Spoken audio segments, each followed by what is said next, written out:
안녕하세요, 온가차 신종윤입니다. 오늘은 지프에서 만든 플러그인 하이브리드 SUV 랭글러 4x2를 만나보겠습니다. 랭글러는 본격적으로 험로를 달릴 수 있는 개성 강한 진짜 배기 오프로더인데요. 과연 플러그인 하이브리드 시스템을 장착함으로 인해서 어떤 장점이 생겼고 반면에 아쉬운 점은 무엇인지 빠르게 살펴보도록 하겠습니다.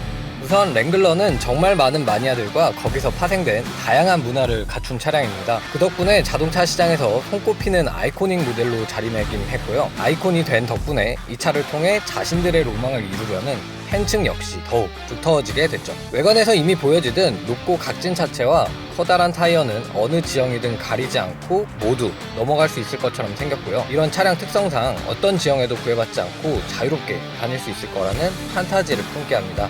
실제로도 가능하고요. 또한 미국 차 특유의 러프함과 호방한 느낌이 더해져서 자유를 갈망하는 사람들에겐 이만한 드림카도 없다고 보여집니다. 약간 할리 같은 브랜드와 비슷한 무드를 지녔다고도 할 수 있을 것 같아요. 빠르게 달리지 않아도 달리는 그 자체만으로 즐거움을 느끼게 하는 그런 장르 있잖아요. 아무튼 그래서 이 차가 나의 로망을 해결해 줄 것 같으냐 라고 물어보신다면 네, 된다고 봅니다. 랭글러를 이미 마음에 품으신 분들이라면 이 차가 가진 투박함, 단순함들은 이미 단점이 아니실 테니까요. 오히려 독일 차들처럼 너무 매끈하고 꽉 짜여진 모습을 보여준다면 그건 그거대로 어색해 보일 겁니다. 이거 보시면 스마트폰 연동도 유선으로 가능한데 다른 차라면 유선이 웬 말이냐며 탈탈 털어먹겠지만 랭글러가 갖고 있는 이미지 덕분에 그냥 되는 것만으로도 참 고마운 그런 상태라고 할 수 있겠습니다. 나중에 열선, 스티어링 휠, 열선 시트도 있고요. 그런데 그런 헐렁함, 날 것 같은 그런 감성이 있는 모델인데 예상외로 매끈한 승차감을 보여줍니다.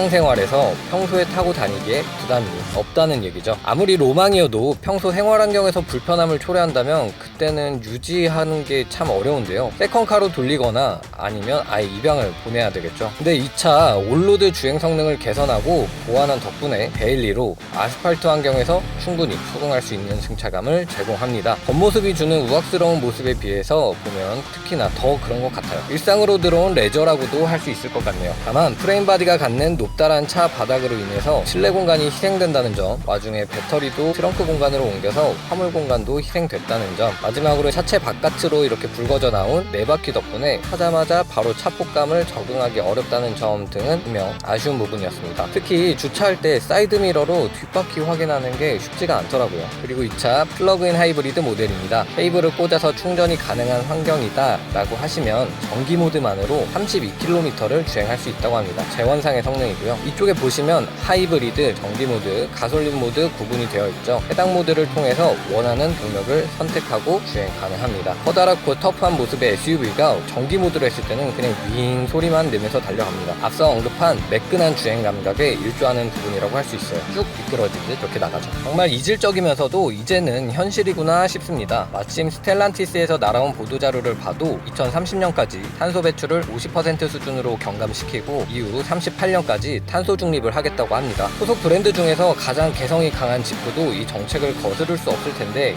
이제 랭글러도 순수 전기차가 될 수 있다고 보는 거죠. 그런 의미에서 지금 4x2는 가교 역할을 한다고 보면 될 것 같습니다. 아무튼 하이브리드 시스템으로 거듭난 덕분에 재원상 폭합연비 리터당 9.2km를 마크합니다. 애게라고 생각하실 수도 있겠지만 사실 그게 맞기도 하고 2.0L 가솔린 터보 엔진하고 공기 저항이 심한 무거운 차체를 감안하면 이해하지 못할 수준도 아니라고 봅니다. 또한 실제 환경에서는 배터리 충전만 좀 잘 시켜줘도 리터당 10km 이상을 넘길 수 있으니까 사용 환경을 잘 고려해서 주행하시면 좋을 것 같아요. 아니 그래서 이 차는 다 좋기만 해요 라고 물으신다면 단점도 짚어드려야겠죠. 일단 가격이 만만치 않습니다. 지금 이 차 지붕이 열리는 파워탑 모델인데 덕분에 8,690만원이라는 가격표가 달렸습니다. 파워탑이 아니어도 8천만원이 훌쩍 넘어가고요. 일반 가솔린 모델 중에 같은 트림인 오버랜드와 비교하면 1,750만원이 차이 납니다. 더 비싼 거죠. 전기구동계를 곁들여 사용하는 대가로는 결코 적지 않은 금액인데요. 연료비를 아끼겠다고 선택할 옵션은 아니라는 말씀입니다. 다만 다가올 전기차 시대에 적응하는 과정으로 삼겠다 아니면 하면 나는 복잡한 시스템을 내 입맛대로 잘 활용하는 게 재미고 즐거움이다 하시는 분들이라면 이것도 나름대로 충분한 재미를 선사하니까 그때는 추천드려볼 수 있을 것 같습니다. 실제 판매량도 은근 좀 나오고요. 제대로 활용하는 만큼 좋은 피드백을 경험할 수 있는 게 하이브리드 모델이니까요. 오케이, 지금까지 지프 전동화의 첫걸음 랭글러 4x2를 만나봤습니다. 시청해주셔서 감사하고 다음에도 만나요. 안녕.